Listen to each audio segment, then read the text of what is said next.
Is this thing on? We are live. I am the host tonight. My good friend Huncho is on a cruise in a foreign country right now, so he can't be with us. But to take his place, I got two of the best in the business from League Champ, from Two Guys, One Pod. Chev is on all of the podcasts. I can name more podcasts that he's not on than the ones he is on, but that's him. We got the CEO of League Champ here, Addi. We're about to get it. Let's fucking rock. Hey, yeah. Yeah, I don't follow no script. I make my own lane. Got a spreadsheet mind and a red rat brain. Dynasty beats got that tape in my veins. While they drafting by names, I'm exposing their game. No cap. We study the craft like film room rats. Gyms in the fourth while they stuck in the past. It's levels to the dynasty. Keep or flex. From rookies to pros, we demand and respect. That's real. And I ain't never need clout for my clout to show. Just a mic, a take, and a team I grow. This ain't just picks, it's principle G. It's fourth in fantasy where you build your legacy. We 10 toes down, yeah, we.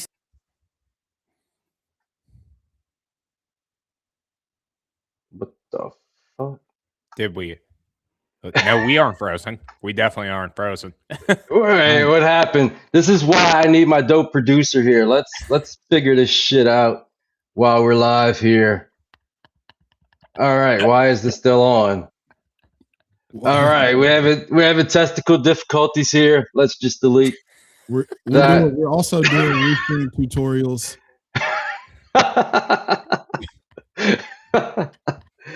All right. Welcome into the building, into the house, into our house. Fourth and Fantasy. Two Guys, One Pod. Collaboration, as always. Who is going to go lead off? Since I am... Oh, me. All right. Yeah. Yes. Tell us who you got with your mood lights right now. All right. We're talking free agency today. I'm Addi from League Champ, the Duck League Champ. You see the logo, whatever. But we are leading off with the premier running back signing of this offseason. Rachaad White linking back up with his college quarterback, Jaden Daniels from Arizona. Give me a thumbs up, thumbs down, guys. All right. No! Oh, really? You put those Megan Fox thumbs back in your goddamn pockets, Rocco. Well, I'll lead it off here. We saw Chris Rodriguez put up a fantasy relevant season for the Washington Commanders. We saw Austin Eckler put up fantasy relevant games for the Washington Commanders. And you know who's good at catching the ball? Rachaad White. You know who's good at taking those meaningless between the 20s carries? Ja'Cory Krosky-Mary. And Rachaad White can take those goal line work carries because he's bigger, because he's better, and he's going to end up being a fantasy running back too, without a doubt this year. He is set, and I can't wait to hear your rebuttal here, Rocco. Come on. You aren't liking Rachaad White? All right. Let me rebut on this. And if you haven't noticed, we have a timer here. We're trotting out this new technology called the timer as we go into some other upcoming content. But yeah, the idea of Rachaad White is great. He tested well. If you look at his player profile, it's pretty nice, but he does not play like his athleticism. He's very inefficient between the tackles, and yeah, he can catch the ball, but he's never really produced as you think somebody with his opportunity would. Bucky Irving came in and completely nuked him, and I believe that the Washington Commandos will have shit.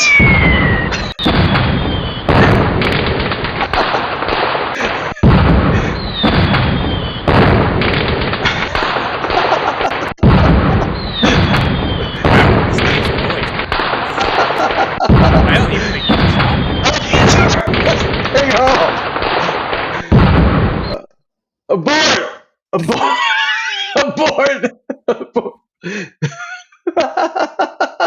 Dang. I did not know that was gonna happen. All right, well, shit, we all just found out together then. I was like, whoa. I was just expecting it to stop at some point. I tried to hit the button and it just got worse. Yeah. So I guess that means I'm out of time. So it's Chef's turn. I failed that one.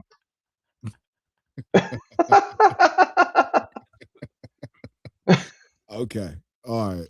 So, are y'all ready? Let's get it. All right. So, are you gonna bring the timer back so it can just explode all over the place again? Or do Hey. Want me to count out loud? Or we're just gonna use our phone stopwatch? We're gonna have a sexy time explosion again. Okay.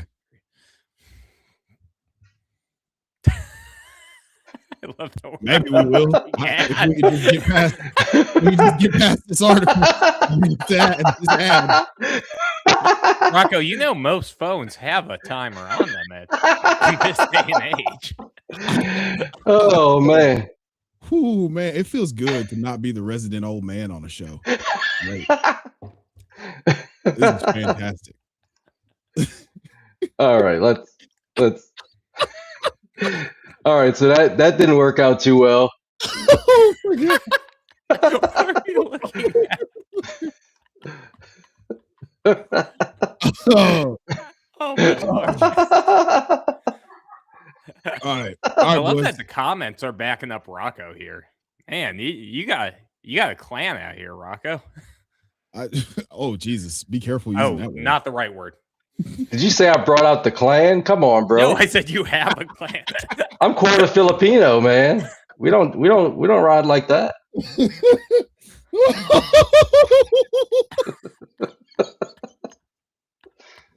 Oh man, my edible just kicked in, so this is gonna be a lot of fun.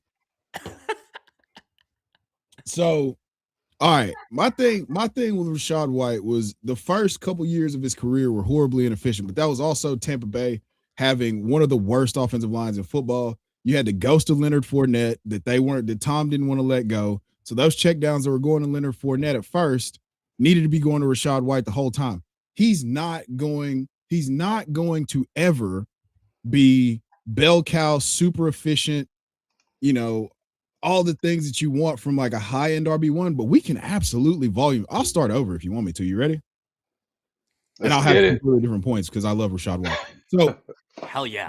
The thing with Rachaad White is you have the pass catching upside. He's gotten more efficient over the course of the last two seasons. So he's at 4.26 yards per carry in 2024 when he got nuked by Bucky, but he was still basically 12 points a game in PPR for fantasy. Then last year, the flipping happened, and he was more efficient on gap runs and zone runs than Bucky. So I think with David Blau coming in, seeing that maybe if potentially, possibly, we have a guy like Rachaad White, we can pair him with whoever we're gonna add to the draft. It might be Mike Washington, it could be Jeremiah Love, but that's not happening because we know he's going at pick 4. Then you have a guy, a veteran, who can support, and if something happens, you need depth in today's game, and Rachaad White is the perfect 1B in any backfield that could give you RB1 spike weeks. Oh, thank God. All right, I think I got it now. Uh-oh. And we lost. There he is. There's Chev. All right, okay. Chev, who is your person? Because I will take my L on that one. To what I had to say, I don't know what the last part of what you heard was, but I assumed that maybe I was cooking potentially. We agree that you were cooking. Okay, you were definitely cooking. Name a player. So Romeo Doubs, and I've been loud about this shit for a while now. I've been very loud about it. I think that with Romeo Doubs, you have a guy who was completely underutilized in Green Bay. The 6 times that he got double-digit targets in Green Bay, it resulted in him averaging 104 yards a game on 6 receptions and like 0.73 touchdowns. So you have a guy who's never commanded volume before because of that's the way the offense functioned. And then Now he gets the money, he gets the bag. We get the release of Stephon Diggs. We've got kind of, Mac Hollins is currently a free agent. You got Kayshon Boutte, who's the booty warrior, who's just been Jesus Christ. Don't try to throw me off while I'm cooking like this. Yeah, come on, you keep talking, Jeff. Don't listen to him. This is sabotage. Anyway, the whole point here is the fact that Romeo Doubs has his first chance to command volume, and I think he could be an easy top 20 wide receiver this year. In rant. All right. There you go, Tom.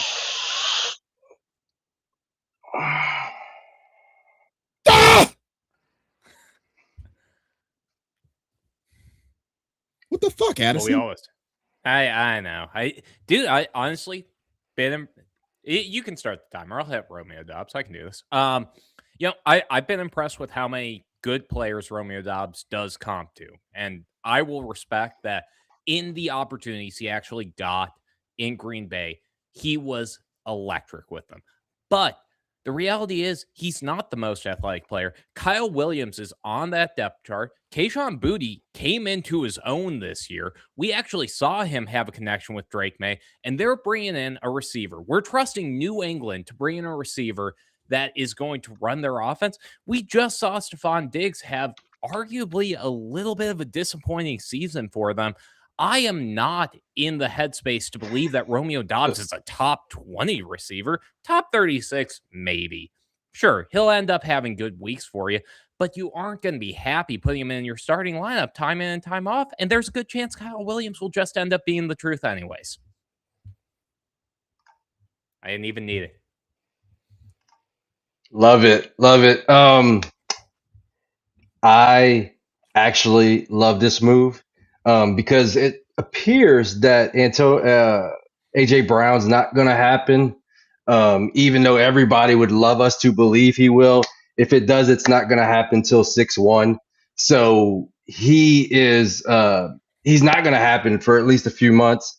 But the thing about Romeo Doubs is no matter how much we didn't want him to happen, he just kept happening, and he kept fucking cucking like every fucking receiver that we loved for Green Bay, whether it be Christian Watson, whether it be Dontavian Wicks. He just not going to happen.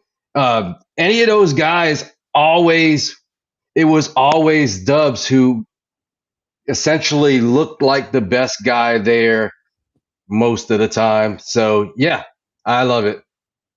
All right. So hold on, Rocco. Whoa. I've got a rebuttal point here. With Addison that he brought out. So Okay. we talked about Stephon. You said Stephon Diggs was a bit of a disappointment. I mean, I thought he was going to be a bit more of the Stephon Diggs of late. He did come back from the injury really effectively early. He was wide receiver 18 or he was a top 20 wide receiver this year, bro. Yeah, and overall, none per game. Yeah, we aren't talking again. If we're gonna get 17 games from Romeo Doubs, I want him. Which we will. Yeah, he doesn't really miss time unless he pisses off a coach or, he gets concussion. But I mean, he's got the Mike Vrabel's never been mad at anybody. He's got the super solid. So are we just making up narratives? I mean, are we just making up stuff? You're right. That's fair. That's fair. Like what are we doing? But yeah, I mean, if Stephon Diggs is going to give me a top 20 wide receiver, if we can say, hey, there's a guy who we just paid the exact same money to a year before, and we're bringing him in, and that this is a talent issue. This is not a talent issue. This is an opportunity issue, and we have 120 vacated targets from a guy we paid identical money to. How can you say, oh, maybe he'll be a top 36? That's where I'm wondering. Is it a talent issue, or was he open because Christian Watson, Jaden Reed were clearing out space for him? They have the deepest wide receiver room in the NFL. Clearing out space? He lined up on the boundary and beat people's head in whenever he got targeted. What are you talking about? Clearing out on every team. He did the most alpha thing you can do as a wide receiver. And go out there, hey, we're going to put you outside with their best corner, and you're going to go over there and win. I mean, again, the playoff game against the Bears, he was the go-to guy. I was going to say, He got to play the Bears 2 times per season for the last 3 years. That counts into the narrative. Most of those good games were him tearing up the Chicago Bears or the Dallas Cowboys. Those are dog shit secondaries. Yes. I would say that neither one of those games would be either game that he hit the double-digit targets. So that doesn't factor into my narrative whatsoever. Fair point. And you know what? Swayed by the narrative enough there. I stand back on my rebuttal. Oh no. Wait, no. We're gonna see how ball plays out. But hey, we'll get back to Rocco. I want to hear this. Because it's been a while since I got to hate on you. We're staying at 10 toes down, adultfootfinder.com. Oh my God. All right. So my guy that I'm feeling good about is Michael Pittman. He's just a professional receiver that is a target earner. And I think this is it has more to do with Addison's favorite player, DK Metcalf. DK Metcalf is terrible at the catch point. You can't count on him to run adult routes. If it has anything to do with footwork, good luck. He has no idea what a fucking sideline's at. And he attacks fans, and that's the best thing I can say about him. So, I think he's gonna be the target earner for the Pittsburgh Steelers, and DK Metcalf is gonna slide into a position that's comfortable for him, number 2. And I think that room is very well. I think that whole receiver room kind of slots a lot better that way. Oh shit! Rocco using and as just as an excuse to talk shit on DK Metcalf. Love it. Where's the case for Michael Pittman there? I wanted to give you a thumbs up. Now I don't wanna. Okay, so let me retroactively give that.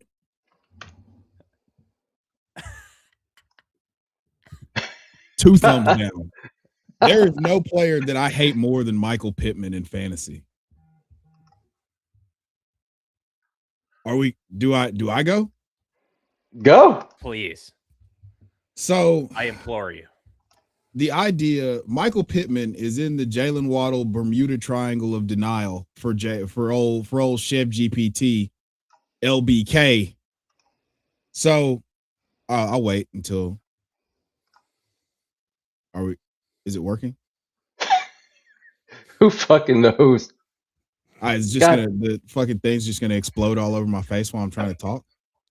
Hopefully. Okay.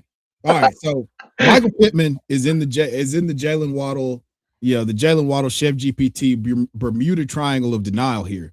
And the reason being is that he's only been cool for fantasy when he was the alpha target with all of the volume that you could ever dream of, and that resulted in a wide receiver 15 or wide receiver 13 overall finish. That's the best we've ever done. He's one of the first receivers to ever get 140 targets and catch 100 balls and not go over 1,000 yards receiving. On top of that, his breakout season, 88, 10, 32, and 6, came on the heels of Carson Wentz double spraining his ankle, and then just absolutely losing his mind in the back half of the season, which also short-circuited Michael Pittman. So we can't create a path to alpha volume for Michael Pittman anymore. He's obviously been traded. He's been traded to a new environment, which is ultimately, I think it's going to be a positive if they can figure out the quarterback position. But I don't think that he's ever going to return to any sort of high-end wide receiver 1 thing ever again. Start me out. Addi? Yeah, proceed. Michael Pittman, able to do it with Gardner Minshew, able to do it with Daniel Jones, able to do it with Joshua Downs on his team, able to do it with Alec Pierce, the 130 mil receiver for the Colts on his team. He's able to do it with talent. He's done it for years with talent on his roster. Michael Pittman is able to play in this league. He is exactly what the Steelers have been missing. They've been trying to roll out Calvin Austin. They've been trying to roll out Roman Wilson, and they haven't gotten success at that position. If they figure out the quarterback position, DK Metcalf, for all the shit we're talking about him, he is an elite space clearer. He gets a lot of space open because that guy is big and fast, and the alpha corner is going to be on him at least half the time. Michael Pittman's going to have a great year. I don't like this. With probably Ty Simpson. I don't like this at all. I love it. I don't like what y'all are doing. I don't like what y'all are doing at all. You don't have to be good. You don't have to be an elite stud to get 130 targets, because Aaron Rodgers is going to look over there and watch DK Metcalf, doing all this shit over there and having the ball plop off his head. Aaron Rodgers, like a higher paid, comes up. like a higher paid Quentin Johnson, or is it Johnson? But yeah, so he needs a professional wide receiver, which Michael Pittman is. Michael Pittman, 120 targets, and he's going to be a top 20 wide receiver. Stick him in your flex. All right, Addi, who you got? Oh, I'm up next. You know what? Let's take a deep cut here. Let's go a little bit deeper down the board, and let's hit the pick I'm going to nail here, Jalen Nailor. Oh, I like this. Yeah, this is a fun one. Okay, cool. Let's go ahead and hit it here. Well, we have seen Jalen Nailor absolutely buried on a depth chart. Hey, do I get a timer? Rocco. Oh, my bad. Come on.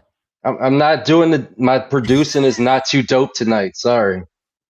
No, you're killing it, but I'm just giving you shit. So he's been buried in a depth chart for 5 years. And we have always seen the explosive play from Jalen Nailor. He's been averaging well over 14 yards per catch for his entire NFL career, and he has had a plethora of blow-up games. We saw a couple with J.J. McCarthy. We saw a couple with Carson Wentz. We've seen a couple with Kirk Cousins. He has consistently been able to step into a role, and the only thing that's been holding him back is Jordan Addison being really good and Justin Jefferson being really good. He goes to a Raiders offense that doesn't have an established wide receiver one. Trey Tucker is Trey Tucker wishes he was Jalen Nailor, because Jalen Nailor can actually consistently do what Trey Tucker does.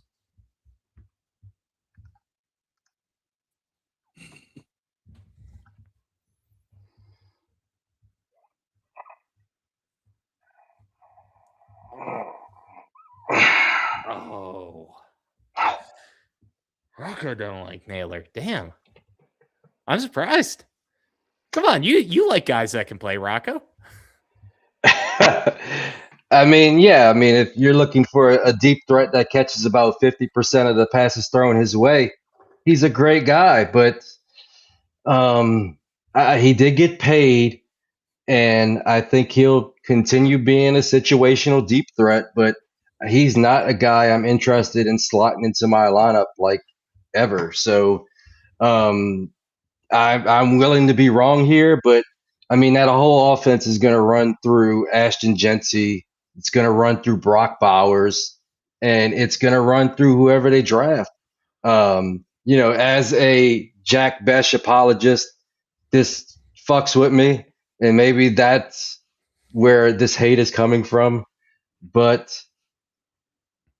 I don't see the hyper efficiency in his profile. Well.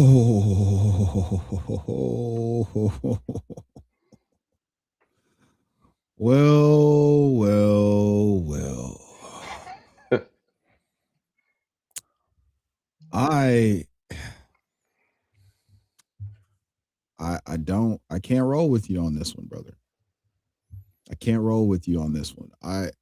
Which brother? You. Oh, okay. My Filipino friend. Yeah, Chef's never that nice to me. Come on, Rocco. Yeah, I just tell Addison to shut up and stop being dumb. No, I'm kidding. But okay, so with Jalen Nailor, we've seen the pop happen time and time again when he's given targets. And he's learned, if we're talking about lineage, he's gotten to learn from quite literally the most prolific wide receiver in the history of the NFL in terms of yards per game.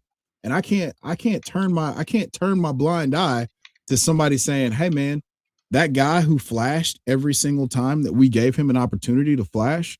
I know we couldn't keep him in here because we do have two first round picks invested at the position already between Jordan Addison and Justin Jefferson. So we've got to let him go, let him be free. All right. He's a peacock. You got to let him fly. And now with Fernando Mendoza, he's going to get one of the most accurate quarterbacks coming into the NFL, on top of the fact that we're going to get Clint Kubiak, old Bodak Bubiak over there in the system, like implementing his system in the Las Vegas, in the big Roomba. And it's a fast track. It's a dome. We have an offensive mastermind calling the plays. Do I still think they're going to add someone? They're going to add someone in the draft? Yes. But I think that serves as more of a compliment if he does, if they do add someone, to have Jalen Naylor, who knows how to function in that secondary or tertiary role. It's going to be positive, and it's a hell of a deal. I mean, could he give you what Darnell Mooney gave you in 2024? Absolutely. So I'm all in on this. Nice. I'll stand on my island over here, but I'm willing to be wrong. We have a call in from one of our guests here that want us to talk about Tyler Algier, who just got signed by the Arizona Cardinals. What do we think, guys?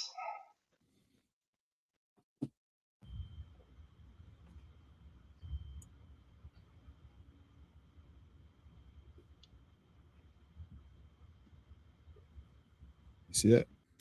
Those are my thumbs. You see which direction they're pointing? Oh, I guess I haven't. Yeah, no, it's right. All right, somebody go. You got a minute. I'll go first. No, I got it. Trey Benson. Speed, size, haven't seen the upside, but he's finally healthy. You know what happens if Trey Benson isn't all the way healthy? James Conner, who has speed, and by that I mean size. And James Conner is going to be able to get those carries. We have two running backs on that roster already who have established themselves into touches. The best thing Tyler Algier can do is become James Conner, and I don't think he's that guy. So we'll see if he can actually hold up in an Arizona Cardinals offense that is notably worse than the Atlanta Falcons and volume his way into a decent season. I'm more inclined to take the upside bet and actually take Trey Benson and hope that this is finally the year that Trey Benson doesn't swallow a football or tie his shoes together. Wow. Wow. All right. I guess let me go here. I love it. I love this signing. Trey Benson, he had a shot and he blew it last year. He had a clear runway, couldn't make it happen. Is the body of an Adonis, but the eyes of Ray Charles. So I think he's going to get kicked to the wayside. James Conner coming off injury, over 30. I don't even think of him as a real person anymore. Tyler Algier of the rookie year, 1,000 yards, a guy that's never fumbled. So he will be the trusted guy. That's why they gave him $8 million guaranteed to come in there and be the lead back. And if he could even catch fucking 20 footballs next year, he is going to be a rock solid RB2 in a good offense. I mean, they suck everywhere else, but that's going to be a good offense. Did you just use not fumbling as a reason for his contract being guaranteed? Maybe I didn't tie that together too good, but he is trying. That's important to coaches.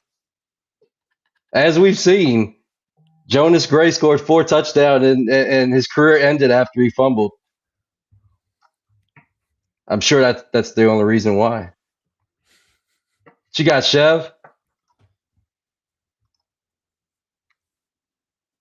I have to gather myself. Okay. Okay. Thanks, right? What are we doing here?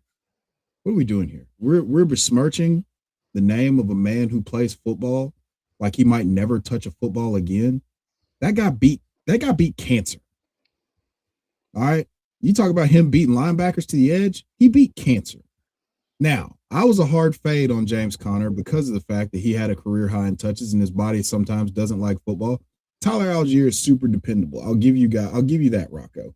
The problem is everything around him is dog shit, and that run game that had been so reliable now is also dog shit because they don't have Clayton Adams anymore. And with Mike LaFleur, baby LaFleur coming in, it could be better. But also, the only reason that this offense was viable is because they got the Blake Bortles paradox from 2015, where they're constantly behind by 2 scores, so they're going to throw 50 times a game. And if they're throwing the ball, you know what they're not going to be doing? Running the ball with Tyler Algier, a classic between the tackles grinder who isn't creative at all. He's basically like poor man's Dirty South Charbonnet, and now he's in the West Coast with three of the toughest defenses in the NFL, and there's going to be a ton of garbage time to be had. So 6 games a year, they're for sure getting built to ass, and that's not going to change. That's not going to change in 2026. We can come back to this shortly, but I don't believe, one, that 25-year-old Tyler Algier is a better football player than James Conner, and we could be re-rolling and them selecting one of those stud running backs that are coming out in the 2027 class. This is a complete moot point. So you're making a 1-year bet on Tyler Algier in an offense that's, just to be honest with you, probably going to be really shitty. If, we're just looking at the environment around them. Like, do you take the Seahawks offense or the Cardinals? Obviously, you take the Seahawks. Do you take the 49ers offense or the Cardinals? Obviously, the 49ers. You take the Rams, Cardinals. Obviously, the Rams.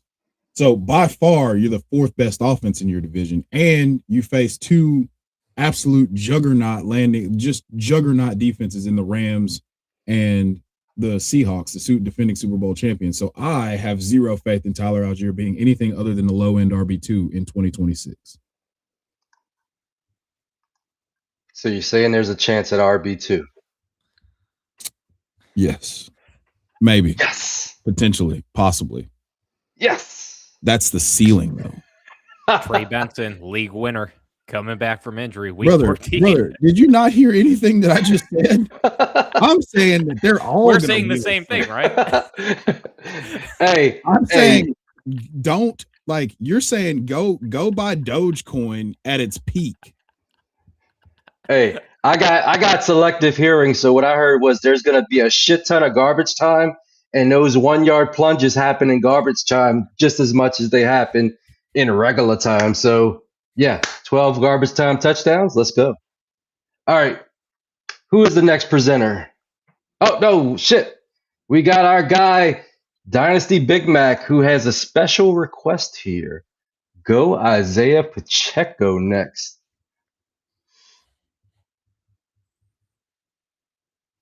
Do I have to give an opinion on this? Wait, why did you thumbs up it, Addi? You don't like Isaiah Pacheco? Come on, brother. All right, okay, this take's brought to you by drugs. So, okay. Well, yeah, you can see my setup. All right, let's. All right, we got 1 minute. All right. Yep. We just saw David Montgomery be able to carve out a role next to Jahmyr Gibbs. And I by no means am saying that Isaiah Pacheco is David Montgomery. David Montgomery is a far superior talent. But what we have seen from Isaiah Pacheco is the ability to compile and the ability to score at the goal line. I am willing to believe that Isaiah Pacheco can fill into that RB2 role. And when Gibbs needs a breather, which they are going to take him off the field, they've been doing that for years, and they signed Isaiah Pacheco for a reason. He is going to have that opportunity to carry the football. They have one of the best O-lines in the NFL. Their offense still can play.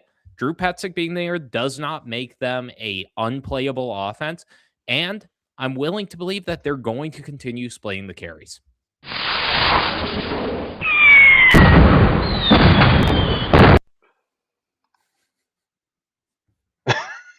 All right, tell me why I'm wrong. Tell me how you guys hate Isaiah Pacheco and watching a guy run his feet into the ground harder than a freaking lawnmower. You want me to go first? Guess first. You want? Okay. All right. Whew. Okay. All right. So the biggest issue with Isaiah Pacheco is that, we have the elite long speed 4.37 40. We have his awesome 2023 season where it felt great for people to really be in on Isaiah Pacheco because it was a feel good story. And now here's the issue is that ever since that he's had the injury, which Benny, if you're still in here, can you tell me what exactly the injury was? I think it was similar to what Tony Pollard had. And so you had a return to performance that we were waiting on that never really happened with the Chiefs, who were 30th in yards after contact, despite being 9th in yards before contact generated. And that's an Isaiah Pacheco and Kareem Hunt stat. Now he goes over to Detroit, who has their offensive line issues of their own.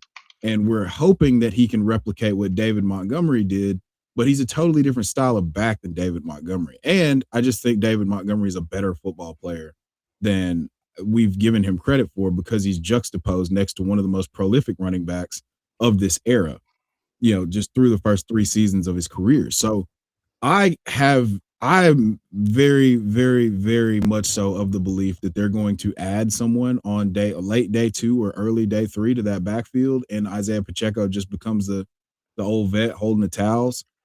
Coach hold the balls during practice. Like, hey, young buck, let me come over here. Let me show you something about that blitz pickup. That's what he's going to be doing. And so I don't have much faith that he's going to apply. He's going to impress in the big back role. So I think that we're going to, that is the trap of all traps. As Benny said here, Sonic and Moose Knuckles.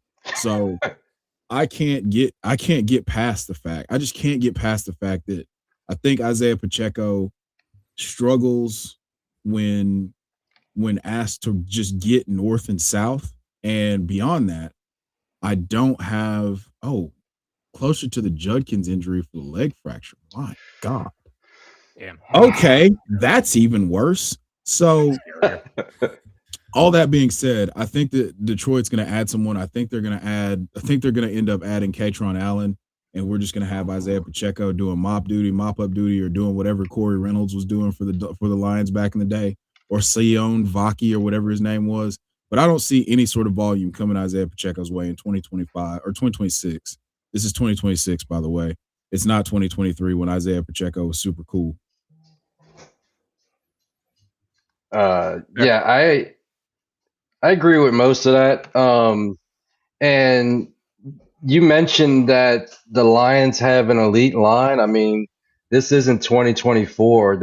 Taylor Decker I'm talking about Addi. He's talking to me. Addi mentioned that he had an elite line, and I don't think they have that elite line anymore. Taylor Decker just retired, and it's been. I think that may be the last time that Pacheco was good. I mean, he's been bad for a couple years, unless you think he's got some kind of Javonte Williams type comeback, which at least Javonte Williams was pretty damn good, when he came into the league. I always thought that Pacheco is a little overrated. I don't like his running style. I don't think he has great vision. Like Big Mac said, that line's decimated. And yeah, I mean, they are the most likely team to take one of those second tier running backs. And I think that Pacheco is going to get nuked pretty quickly, and his $1.8 million contract does not inspire confidence that he is the number 2 there. By the way, if Katron Allen's on the Lions, give me Katron Allen because he is David Montgomery without hands. Talk about it. Yeah, and he's gonna fumble a lot. Love Then, huh? Cateron. Oh, come on now. He don't have hands. Talk about it. Spill it. Spill it. What are we talking Spill about? it. Talking about Catron Allen. Oh, we're Swerve. talking about Are Cateron. we to the point we're going to talk about Catron Allen right now? Okay. So I'll just say this. He's Brian Robinson Jr., but if Brian Robinson Jr. was better. That's entirely correct. I don't disagree with that whatsoever. Yeah. There it is. There it is, guys. There it is. You heard it here first. Or maybe like third. I don't know. I don't even know what we're talking about right now. I don't know. I blacked out for a second. But check who? Yeah, like the last time Addy talked about Malorts. We're not doing that on this show. We're not doing it. We can only do that in the pregame. And by the way, Sonic and Moose Knuckles. Moose Knuckles is vagina. Kenneth Gainwell. What do we think about Kenneth Gainwell? God, that's so bad.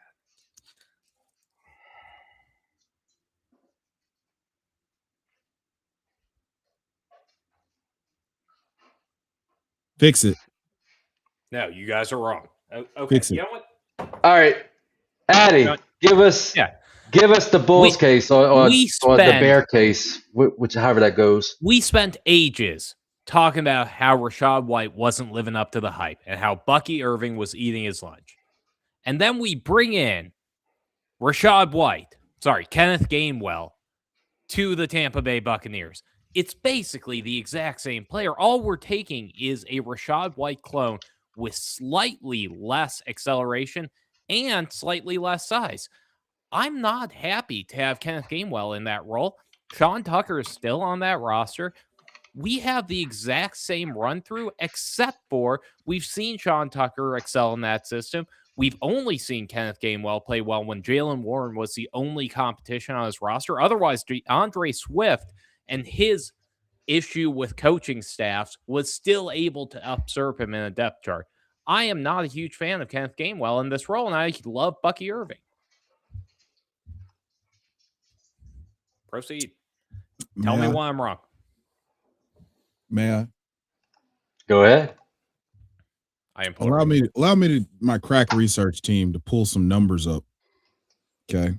Just real quick. Okay. So this past year, we got career highs in targets, catches, receiving yards, and touchdowns for Kenneth Gainwell. This past year also, we saw Bucky Irving functioning as the lead dog, and we also saw him have career lows across the board from an efficiency standpoint. He had 0 carries inside the 5-yard line last year. Not saying that Kenneth Gainwell is going to come in and be the goal line guy, because Sean Tucker is very clearly going to do that. I mean, it's just a bowling ball. He's a bowling ball with knives and dynamite strapped to it. And I absolutely love Sean Tucker. So what I'm saying is with a guy like Kenneth Gainwell, the appeal is in the pass catching. And we've seen now with Zach Robinson, the offensive coordinator, he's going to throw the ball to his running backs. You saw what he did over the course of the last 2 seasons with Bijan. He brings that over. And if for some reason, Bucky, like I said, was one of the least efficient running backs in terms of yards per carry and zone schemes, and there's no offensive coordinator that ran more zone runs in 2025 than Zach Robinson.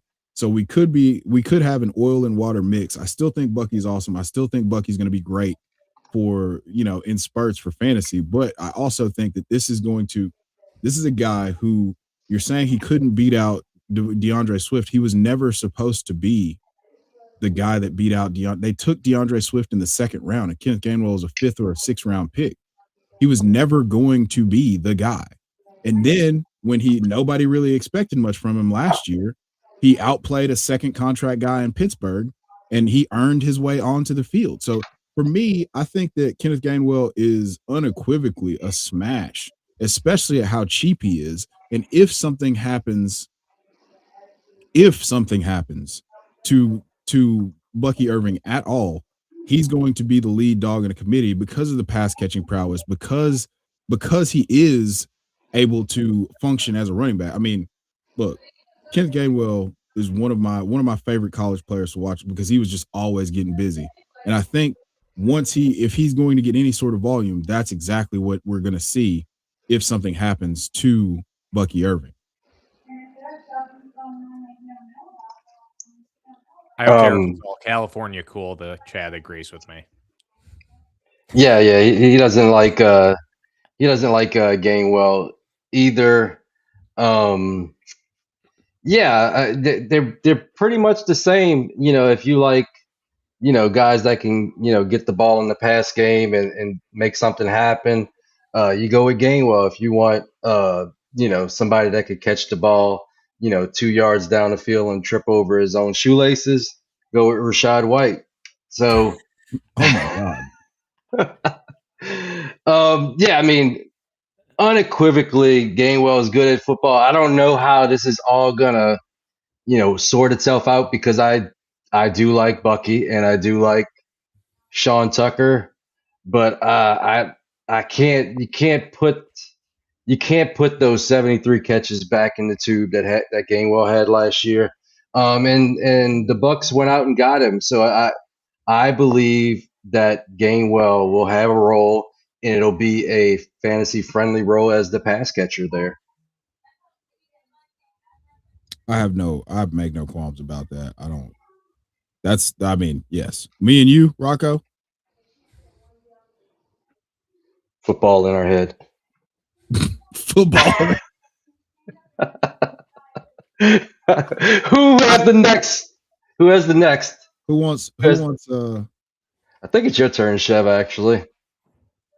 Oh, well, allow myself to introduce myself. And me myself personally, I'm gonna go with a guy that I've been pounding the table for a while now. I'm gonna go with Sweet D, aka Billy from Stranger Things. I'm going with Greg Dulcich. Yeah. Now I have been levitating above the cement aisle for years. All right. For Greg Dulcich. And it's not a safe place to be. It's always been a pretty rough go of it. But you're telling me that they traded Jalen Waddle, and we very clearly know that they're going to add a plethora of pass catchers in the NFL draft. If they don't, I'm pretty sure that they're going to get fined for tanking. And even though they never declare that they're actually tanking, but you stripped Malik Willis of everyone that matters from a pass catching perspective. Obviously, I'm still Malik Washington heavy, but the fact that we have Greg Dulcich being retained, his services being retained by a new regime, it could be more signal. And we're talking about a guy who won the Mackey Award as a tight end and had some pretty cool Gronkian advanced metrics as a rookie. Now, obviously, we know that it didn't. We know how that story panned out. So that's why it's always important to watch the games instead of just throwing a couple random metrics that agree with your point out there. But I think that this is finally your time. And for most tight ends, it takes them a while to develop. So I'm not saying that he's going to be a high-end tight end one. I'm not saying he's going to be top 6. I'm just saying if you're in a tight end premium league of some sort, then you can go and get this guy. Either he's still on waivers in some leagues, and on top of that, look at that beautiful, luscious, curly hair and that mustache, brother. Guys, you're going to bet against a guy who walked into a barbershop and asked them to do that to his face? This is a man that is not well. We need him catching footballs expeditiously. You understand what I'm saying?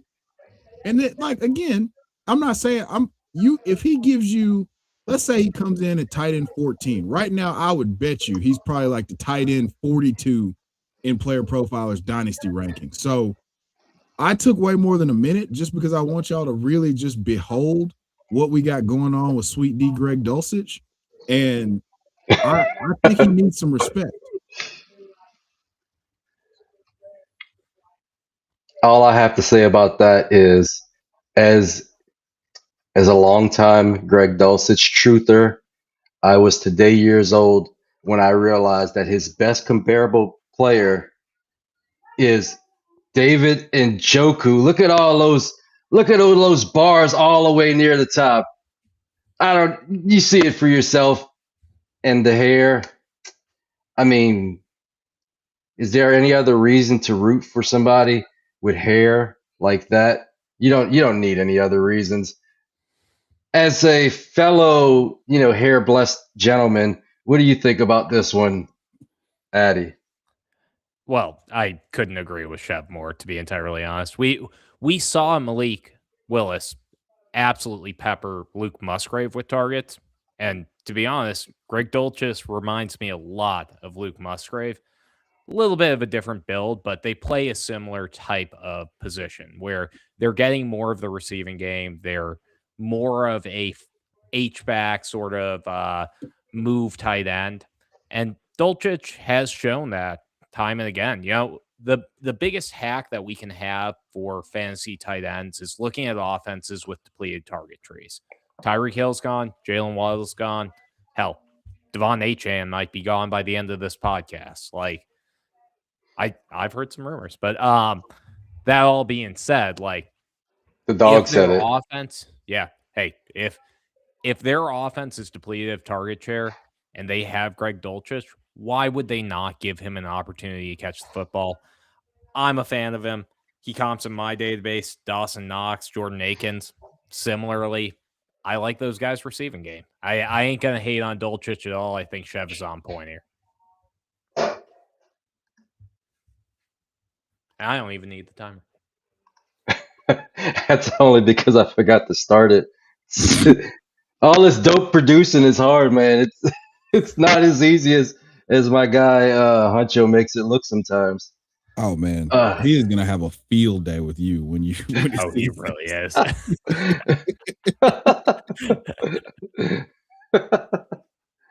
All right, who we got left?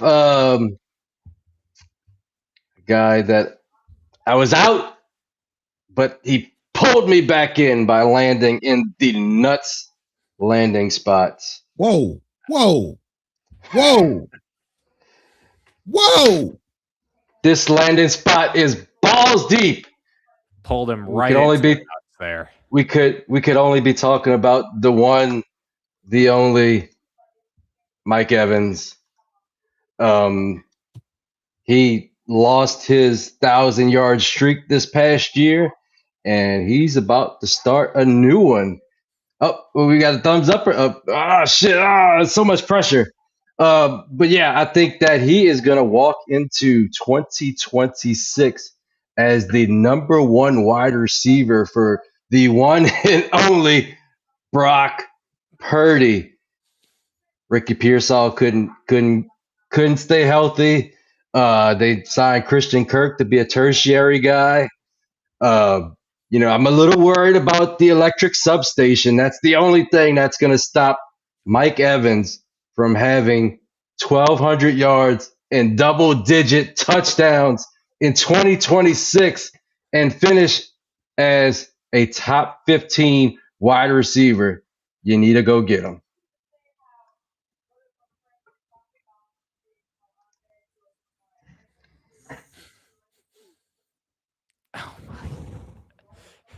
Chev, thank goodness your eyes are closed for this.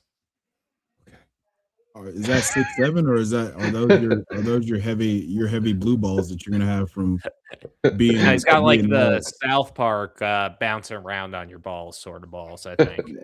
No, it's a Major League. You never seen Major League? Yeah, dude.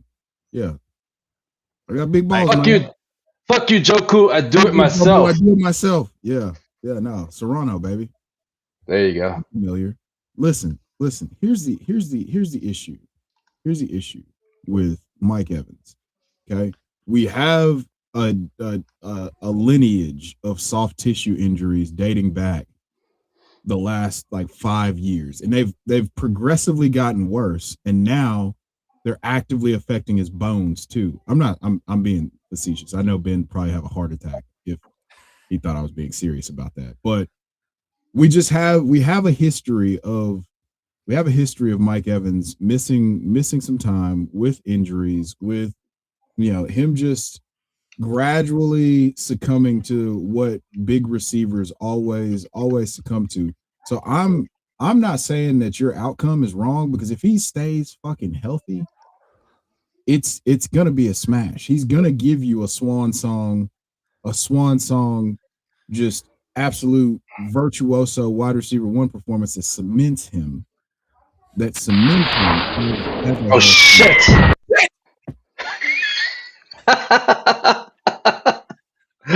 I like that Rocco doesn't even stop. It just takes it off the screen. I've been fun.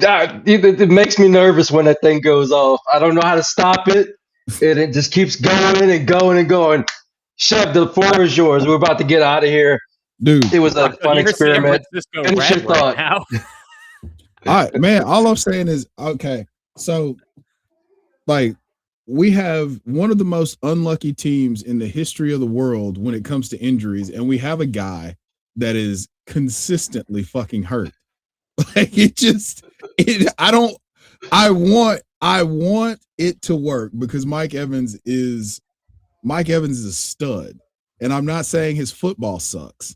I'm not saying that your outcome is wrong. I'm just terribly nervous about him staying healthy, especially with a team that seems to I don't know what they do. I don't know if they just inject rat poison into their players between practices, or they're feeding them that shit, or what. But they sacrificed everybody for Christian McCaffrey to stay healthy last year. And now I think they might have just signed Mike Evans to drain the remaining life force from him, so that we can keep Christian McCaffrey healthy, since George Kittle's probably not going to be out there the first 10 weeks of the season. Addi, I'll go quick. Thoughts? I mean, George Kittle being out is the big reason that I agree with Rocco here. We'll see a soft tissue injury here or there, but their target tree is depleted. What are we thinking, that Christian Kirk and Ricky Pearsall are going to drain every target away from that offense? No, Christian McCaffrey is going to be the main part of their game plan, and Mike Evans should be the wide receiver one there. Brock Purdy puts up consistent QB1 numbers. If he keeps doing that, they're going to go to Mike Evans. And I'll add on to that. If he gets hurt at midseason, you'll be fucking kicking ass for the first few weeks. When he hits those 100 yards, in those first few weeks, gets a handful of touchdowns, you could flip his ass for first. I mean, you couldn't get a second round pick for him last year. So that's a little bit of oh shit! How's the Huncho is here? Oh shit!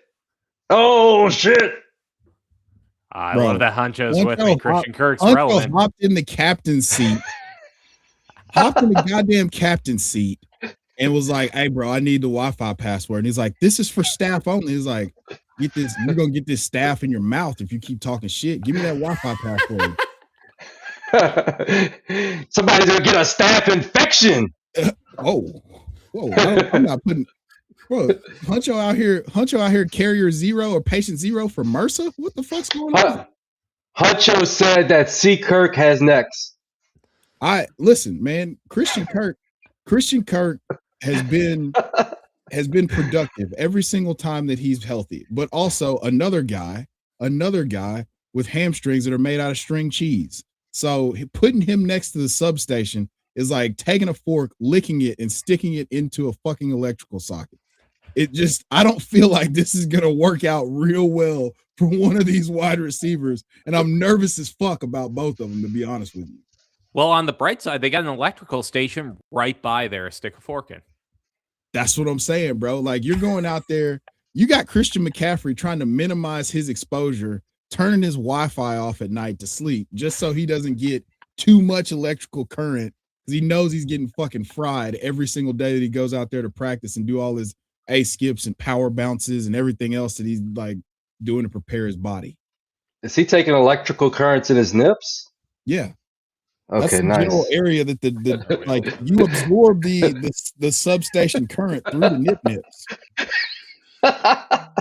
Honestly, it was. I think it's because he's got double nipple rings and a chain between them, kind of like one of those door stops, like when you were in the apartments, like that's the nipple chain that he has between the two nipple rings that he has.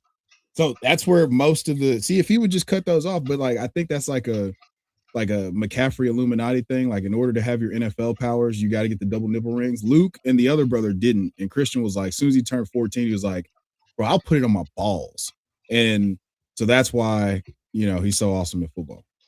See, you're not going to get this information literally anywhere else but on this podcast. So aren't you glad you came to watch this podcast all the way? Aren't you glad you came to this podcast, obviously, to listen to Chev wax poetic on, nipple rings and ball chains and gimps. Thank you, Chev, Dor Sanders. Thank you, both of you guys, for joining us tonight. We're gonna get out of here in record time. We're gonna be a little over an hour. I know Chev has to record after this, but the great Chev, Dor Sanders, the face of League Champ Addi, please let me know what y'all got to promote. Oh yeah, I'll hit this one briefly. We're still running our draft contest. Plenty of time left on that. NFL draft is coming up. Great time to get in your early Devy rankings in there. We're going to be rolling out some fun stuff in the next coming weeks, so keep looking at them. We've been rolling the Book of Secrets for a bit because that big brain over there on the right side of the screen, Chev, had the ideal idea to make me watch rookie film. So I've been doing a lot of it this year. Basically, I'll just support everything and back up everything that Addison just said. Please go download the League Champ app and get into the draft competition. We're gonna give away one of these cool fucking jerseys like this right here. I won a bunch of them, but you can't see the Rondé Gaston one over there. That's over there too. And I gave one away. Well, actually, we donated the proceeds to a food bank once, so that was pretty cool. Nice. So we're doing good. We're doing good stuff over there. We want to do more stuff. So come help us and support us there. And then also, if you want to argue with me on Twitter X, I'm always down. Just keep it respectful because you will lose if you start fucking with me. I've seen plenty of people lose those arguments. Yeah, it's not a fight you'll win. So don't fuck with my man. He's a fucking warrior out there. He'll kick your ass in the streets. But with I'll munch you down like Kobayashi. Yep, no butt munching around here. Whoa.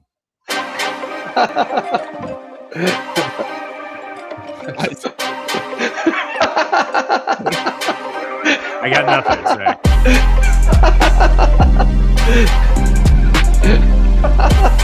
How do I turn this fucking thing off? I'm still on the screen.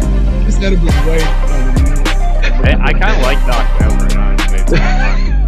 See, that's why I need you, Huncho. Come back to America. You need to be coming to America.